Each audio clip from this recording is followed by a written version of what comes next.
Hello, and welcome to this exploration of one of the most infamous episodes in colonial American history, the Salem Witch Trials. I'm fascinated by how this dark chapter unfolded and the lasting impact it's had on American culture and jurisprudence. Today we'll delve into the origins, key events, and aftermath of this period of mass hysteria and miscarriage of justice that gripped Massachusetts in 1692 and 1693. Before we begin, it's important to understand the context of colonial New England society at the time. The Massachusetts Bay Colony was a deeply religious Puritan community, with a worldview shaped by strict Calvinist theology and belief in the supernatural. Fears of witchcraft and demonic influence were widespread. The colony was also facing external threats from Native American attacks and political instability, as its original charter had been revoked. It was in this atmosphere of anxiety and uncertainty that accusations of witchcraft would find fertile ground.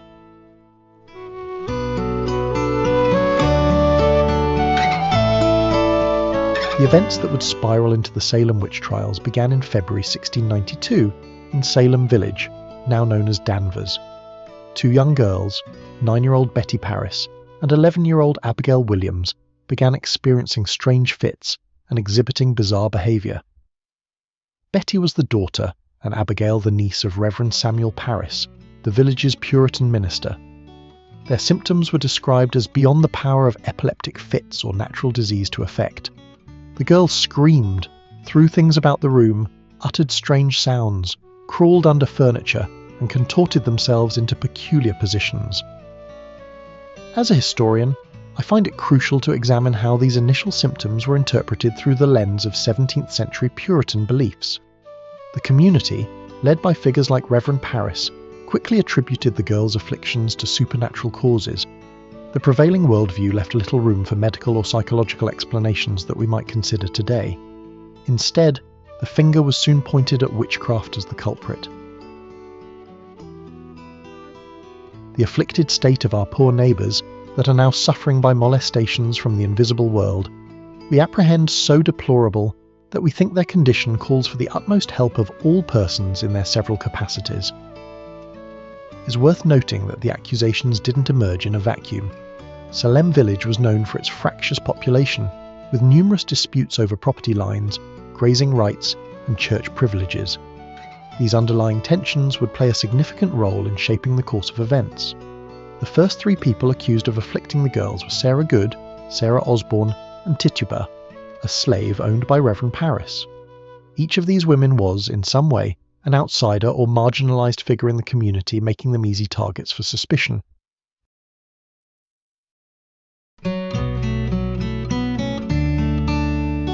As accusations multiplied, the colonial authorities established a special court of oyer and terminer in May 1692 to hear the cases. The court was presided over by Chief Justice William Stoughton, a man whose actions would later be scrutinised for their role in perpetuating the trials.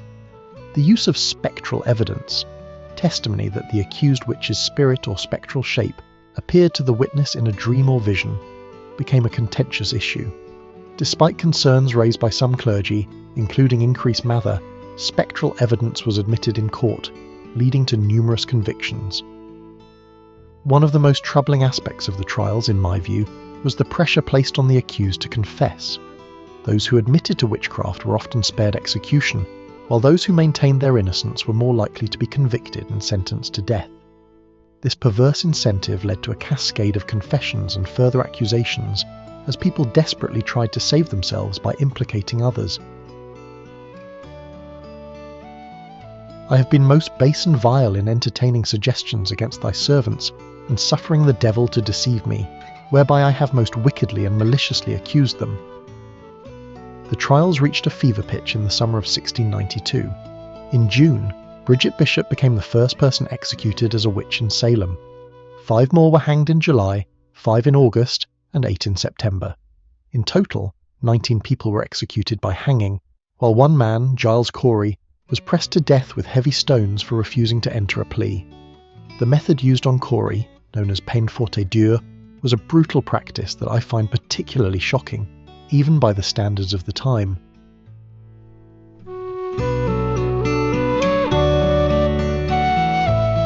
As the trials progressed, doubts began to emerge about the reliability of the evidence and the fairness of the proceedings.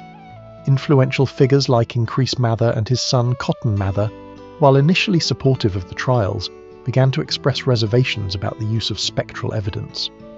In October 1692, Governor William Phips, who had been away dealing with Native American attacks in Maine, returned and was alarmed by the scale of the witch hunt. I hereby declare that as soon as I came from fighting, and understood what danger some of their innocent subjects might be exposed to, if the evidence of the afflicted persons only did prevail either to the committing or trying any of them, I did before any application was made unto me about it put a stop to the proceedings of the court, and they are now stopped till their Majesty's pleasure be known. Phipps's intervention marked a turning point. He dissolved the Court of Oyer and Terminer and established a new Superior Court of Judicature to hear the remaining cases.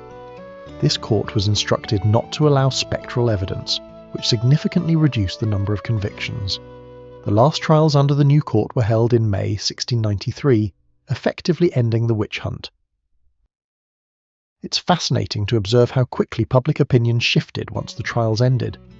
Many of those who had been zealous supporters of the proceedings now expressed regret and sought to make amends. Judge Samuel Sewall, for instance, stood up in his church on a fast day in January 1697 and publicly apologised for his role in the trials. This act of contrition, while admirable, came too late for those who had already lost their lives.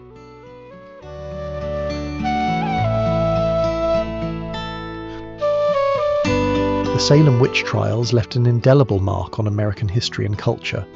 In the immediate aftermath, efforts were made to compensate the families of those wrongly accused and executed. However, it wasn't until 300 years later, in 1957, that the state of Massachusetts formally apologised for the events of 1692.